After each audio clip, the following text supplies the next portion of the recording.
નમસ્કાર મિત્રો, આજે આ અઘોરી બાબા અને કરણસિંહ સોલંકી બંને પેલી મળાખાઉ આત્માઓ જે ગામમાં હાહાકાર મચાવતી હતી ત્યાં પહોંચી જાય છે અને પછી આખા ગામની સીમાને કેદ કરી અને પછી બાબા એ ગામમાં પ્રવેશ કરે છે અને એ આત્માઓની પાસે પહોંચી અને પાણીની એક અંજળી એ ત્રણેય આત્મા ઉપર નાખીને ત્યાં તો ત્રણેય આત્માઓ વરાળ જેવી બની ગઈ અને પછી બાબા કહે છે કે તમને મેં વશમાં કરી છે અને હવે તમારે મારું કહેવું માનવાનું છે અને આ શીશામાં આવી જાઓ અને આમ બાબાના તપોબળથી આ ત્રણેય આત્માઓ વશ થઈ જાય છે અને વરાળ સ્વરૂપે આ શીશામાં આવી જાય છે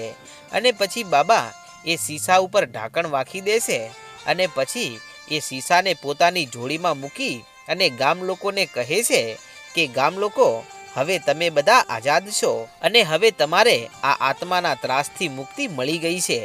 અને આ બાબાનું આટલું કહેતાની સાથે જ આ બધા જ ગામના માણસો ખૂબ ખુશ થાય છે અને પેલા દેવી પૂજકની પાસે જઈને પણ કહે છે કે ભાઈ તારી માતા સધી જબરી જોરાવર છે અને માતા સધીના કારણે આજે આ ગામ બચી ગયું છે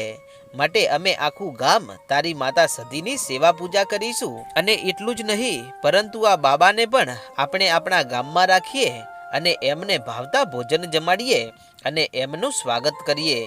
ત્યારે બાબા કહે છે કે ના ગામ લોકો મારી પાસે એટલો સમય નથી અને આ દુષ્ટ આત્માઓ મારી સાથે છે એટલે મારે સૌથી પહેલાં તો આ આત્માઓનું કંઈક કરવું પડશે અને પછી જ હું અહીંયા એકવાર તમારે ત્યાં મહેમાનગતિ કરવા જરૂર આવીશ અને ત્યારે કરણસિંહ સોલંકી કહે છે કે બાબા તમારી વાત એકદમ સાચી છે અને આ આત્માઓનું ધ્યાન રાખજો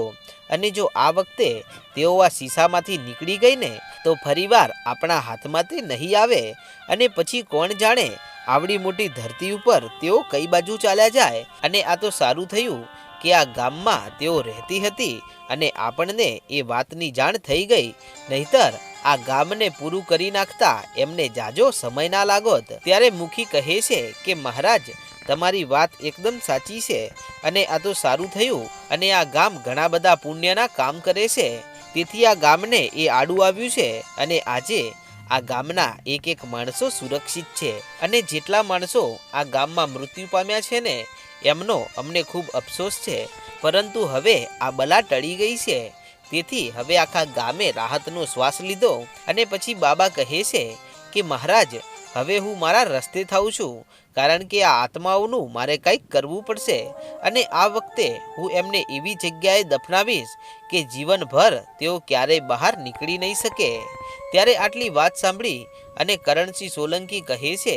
કે હા બાબા હવે બીજી વાર આ આત્માઓ ભાગે નહીં એનું ધ્યાન રાખજો અને આમ આટલું કહી અને આ બાબા આ ગામમાંથી વિદાય લે છે અને ચાલતા ચાલતા તેઓ આ ગામના પાદરે આવે છે અને પછી ત્યાંથી તેઓ મનમાં વિચાર કરે છે કે આ આત્માઓ સૌ પ્રથમવાર જે ગામમાં ગઈ હતી એ ગામમાંથી સીધો નીકળી જાઓ અને આમ આટલો વિચાર કરી અને આ બાબા ખભે જોડી લટકાવી અને ત્યાંથી ચાલતા ચાલતા પેલા ગામમાં પહોંચે છે અને જે ગામના વડલે રહી અને આ ત્રણેય આત્માઓ રોજ રાત્રે જ્યારે રાડો પાડતી હતી અને એ ગામમાંથી નીકળતી એક એક નનામીઓને તેઓ ખાઈ જતી હતી એ ગામ પાસે બાબા આવે છે અને આવી અને શીશો બહાર કાઢીને કહે છે કે જુઓ આત્માઓ પહેલીવાર આપણો ભેટો અહીંયા થયો હતો અને તમે અહીંયા આ ગામમાં આવી અને રોજ રાત્રે આ પીપળના ઝાડમાં તમે રાડો પાડતા હતા અને આજે તો હું આ ગામમાંથી નીકળ્યો છું તો હવે આ ગામના માણસોને મળતો જાઉં અને આમ આટલો વિચાર કરી અને બાબા આ ગામમાં પ્રવેશ કરે છે ત્યારે બાબાને જોઈ અને આખું ગામ આશ્ચર્યમાં પડી જાય છે કે આજે આ બાબા આપણા ગામમાં આવ્યા છે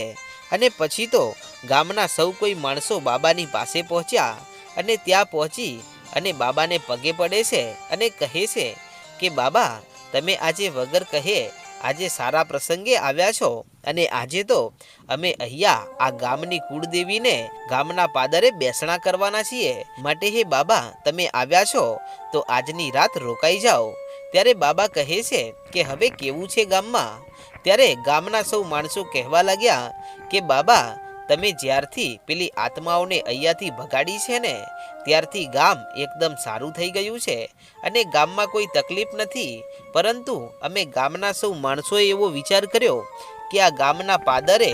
જ્યારે એ 3 દુષ્ટ આત્માઓ આવી અને ગામની નનામીઓ જ્યારે તેમને ખાધી છે ને ત્યારથી અમને એમ થયું કે ગામના પાદરે જ આપણે આપણી કુળદેવીનું મંદિર બનાવી નાખીએ અને રોજ સાંજ સવાર માતા કુળદેવીની સેવા પૂજા કરીશું અને માતાજી પણ આપણી રક્ષા કરશે અને ગામના પાદરેથી કોઈ પણ આવી બલા કે ભૂત પ્રેતને તેઓ ગામમાં નહીં આવવા દે. ત્યારે આટલી વાત સાંભળી અને બાબા કહે છે કે આ તો તમારો ખૂબ જ સારો વિચાર છે અને આમ વાતો કરવામાં ને કરવામાં સાંજ પડી ગઈ છે. તેથી ગામના માણસો કહે છે કે બાબા આવતીકાલની વહેલી સવારે અમે ગામના પાદરે માતા ખોડિયારના બેસણા કરવાના છીએ, તો બાબા આજની રાત અહીંયા રોકાઈ જાઓ અને આખું ગામ ભેગું મળી અને આવતીકાલે માતાજીના બેસણા કરી અને પછી તમે ભોજન જમી અને અહીંયાથી જજો. ત્યારે બાબા કહે છે કે તો કાંઈ વાંધો નહીં, આજની રાત તમે મને આટલો આગ્રહ કરો છો તો અહીંયા રોકાઈ જાઉં છું. અને આમ આજે બાબા આ ગામમાં રોકાવા માટે તૈયાર થયા છે. ત્યારે ગામના માણસો કહે છે કે લાવો બાબા, આ તમારી જોડીને અંદર ઝૂંપડીમાં મૂકી દઉં અને સવારે તમને પાછી આપીશ. ત્યારે બાબા કહે છે કે ના ભાઈ, આ જોડી મારી પાસે રહેશે, કારણ કે આમાં પેલી 3 મળાખાઉ આત્માઓ છે અને તેઓ મારા હાથમાંથી ભાગી ગઈ હતી અને બીજા ગામ ઉપર તેમણે અત્યાચાર કર્યો છે, પરંતુ મેં એમને ફરી પકડી લીધી છે અને હવે હું આ જોડી કોઈને નહીં આપું, કારણ કે જો હવે તેઓ આ જોડીમાંથી છૂટી ગઈ ને તો પછી તેઓ ફરીવાર પાછી મારા હાથમાં નહીં આવે. એટલા માટે આજે હું આખી રાત જાગીશ, આંખનો પલકારો કર્યા વગર પણ આ શીશાને મારી સાથે રાખીશ. અને ત્યારે ગામના માણસો કહે છે કે ભલે બાબા, કાંઈ વાંધો નહીં. અને આમ સૌ કોઈ ગામના માણસો રાત્રે અંધારું થતાની સાથે જ વાળું પાણી કરી અને નિંદ્રાને આધીન બની જાય છે. અને ત્યારે આ બાબા પણ જોડીને પોતાની સાથે રાખી અને તેઓ પણ એક ઢોલિયામાં નિંદ્રાને આધીન બને છે. અને આમ કરતાં કરતાં અડધી રાત થઈ ત્યારે બાબાના ખાટલે મારી ગણધરાના ઘાટવાળી મારી મોમડિયાની આઈ ખોડિયાર આવે છે અને આવીને કહે છે કે હે અઘોરી બાબા, આજે તમે આ ગામમાં શું વાત છે? ત્યારે બાબા પોતાની નિંદરમાંથી જાગે છે અને હાથ જોડીને કહે છે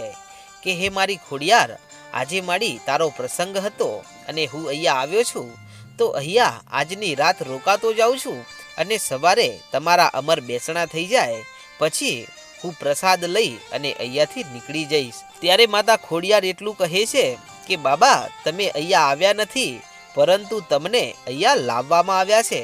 ત્યારે બાબા કહે છે કે હે માડી, આ મને અહીંયા લાવવામાં આવ્યો છે એનો મતલબ હું કાંઈ સમજ્યો નહીં. ત્યારે માતા ખોડિયાર એટલું કહે છે કે હે બાબા, તમે જ્યારે પેલી આત્માઓને આજે બીજી વાર વશમાં કરી છે ને,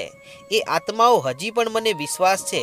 કે તમારા ગયા પછી તેઓ આઝાદ થઈ જશે અને પછી તેઓ ગમે તે ગામડામાં જઈ અને એ ગામડાઓને તહેસ નહેસ કરી નાખશે. પરંતુ બાબા, મેં તમને અહીંયા એટલા માટે બોલાવ્યા છે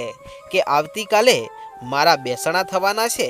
તો એના રૂડા અવસરમાં તમને મેં બોલાવી અને એક કામ તમારે કરવાનું છે. અને આ શીશાને જ્યાં મારા બેસણા કરવાના છે ને ત્યાં જ નીચે ખાડો ખોદીને તેને દફનાવી દો અને પછી એના ઉપર મારી સ્થાપના કરી નાખો. અને હું મોમડિયાની ખોડિયાર તમને એમ કહું છું કે જ્યાં સુધી સૂર્ય ચંદ્ર રહેશે ત્યાં સુધી એ શીશા ઉપર પલોઠી વાળી અને હું મોમડિયા ચારણની આઈ ખોડિયાર બેસી જાઉં છું. અને જો ક્યારેય એમને બહાર નીકળવા દઉં તો મને ખોડિયારને ઓળખે કોણ?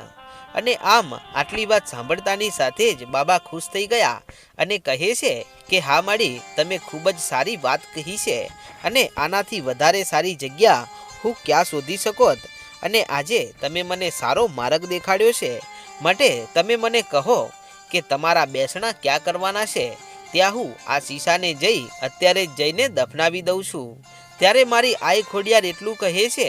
કે બાબા, ગામના પાદરે ઘણી મોટી જગ્યા પડી છે અને તમને જ્યાં મન ફાવે ને ત્યાં આ શીશાને જમીનમાં દફન કરી નાખો અને તમે જ્યાં આ શીશાને દફનાવશો ને એની ઉપર જ હું ખોડિયાર બેસણા કરીશ, આવું મારું ખોડિયારનું કહેવું છે. ત્યારે બાબા રાત્રે જાગ્યા અને જાગી ત્યાંથી ચાલતા ચાલતા પહોંચે છે પેલા પીપળ પાસે, અને એ પીપળના નીચે જ બાબાને જગ્યા યોગ્ય લાગે છે. તેથી ત્યાં જ તેઓ ઊંડો ખાડો ખોદે છે અને ખાડામાં આ શીશાને દફનાવી અને પછી તેના ઉપર રેત વાળી દે છે અને તેના ઉપર નાનકડો ઢગલો કરીને એટલું કહે છે કે હે માં ખોડિયાર, આજથી મારી જવાબદારી પૂરી અને આ ત્રણેય આત્માની જવાબદારી આજથી તારી. અને આમ આટલું કહી અને બાબા તો ત્યાંથી ચાલી નીકળે છે અને પાછા ગામમાં આવી અને ઢોલિયામાં નિંદ્રાને આધીન બની જાય છે. અને આમ કરતાં કરતાં સવાર પડી, ત્યારે સવારે આખું ગામ ભેગું થયું અને તેઓ માતાજીનો દીવો લઈ અને ચાલતા ચાલતા નીકળ્યા છે. ત્યારે ગુરુજી કહે છે કે હે ગામ લોકો, તમે માતા ખોડિયારને ક્યાં બેસાડવાના છો? એની માતાજીએ તમને કોઈ જગ્યા દેખાડી છે ખરા? ત્યારે ગામના માણસો કહે છે કે હજી સુધી માતાજીએ અમને કોઈ જગ્યા બતાડી નથી, પરંતુ એ તો માં ખોડિયાર જ કહેશે કે એમને બેસણા ક્યાં કરવાના છે. અને આમ વાતો થઈ રહી છે ત્યાં તો એ ટોળામાં એક 10 વર્ષની નાનકડી દીકરી ધૂણવા લાગી અને કહે છે કે હે ગામ લોકો, હું એક મોમડિયા ચારણની આઈ ખોડિયાર આવી છું અને તમે આજે આખું ગામ મળી અને ગામના પાદરે મારા બેસણા કરવા તો જઈ રહ્યા છો. તો જાઓ, હું તમને એમ કહું છું કે પીપળના ઝાડ નીચે એક નાનકડી રેતની ઢગલી છે અને એ ઢગલી માથે મારું મંદિર બનાવો અને ત્યાં મારા બેસણા કરજો. અને હું ખોડિયાર તમને એમ કહું છું કે આજથી હું તમારા ગામના પાદરે બિરાજમાન છું, અને જો ગામમાં કોઈ ભૂત પ્રેત કે કોઈ વળગાળને ગામમાં આવવા દઉં તો મને ખોડિયારને ફટ કહેજો બાપ. અને આમ એ દીકરીનું આટલું કહેતાની સાથે જ આ બાબા સમજી ગયા કે વાહમાં, તમે તો દીકરીના શરીરમાં આવી અને એક ઇતિહાસ રચી દીધો. અને આમ ગામના માણસો સૌ ત્યાં પહોંચે છે અને પહોંચી અને બાબાએ રાત્રે જે રેતની ઢગલી બનાવી હતી એ જ ઢગલીને પાછી ફેદી તેના ઉપર માતા ખોડિયારના બેસણા કરવામાં આવે છે. અને ત્યાં ખોડિયારમાના નામનો દીવો પ્રગટાણો અને ત્યાં ધૂપ ધુમાડા શરૂ થયા અને માતાજીના અમર બેસણા કરી અને આખા ગામને પ્રસાદ રૂપી ભોજન જમાડવામાં આવે છે અને બાબાને પણ હિતથી જમાડે છે. અને પછી બાબા ગામ લોકોની પાસેથી જમી અને માતા ખોડિયારના દર્શન કરી અને ત્યાંથી પોતાની ધૂનમાં આગળ નીકળી જાય છે. તો મિત્રો, આવા ઇતિહાસ છે મારી ખોડિયારના. મિત્રો, તમને આવા વિડીયો જોવા સારા લાગતા હોય તો આજે જ આપણી ચેનલ રાજા મેલડીને સબસ્ક્રાઈબ કરી નાખો. જય માતાજી.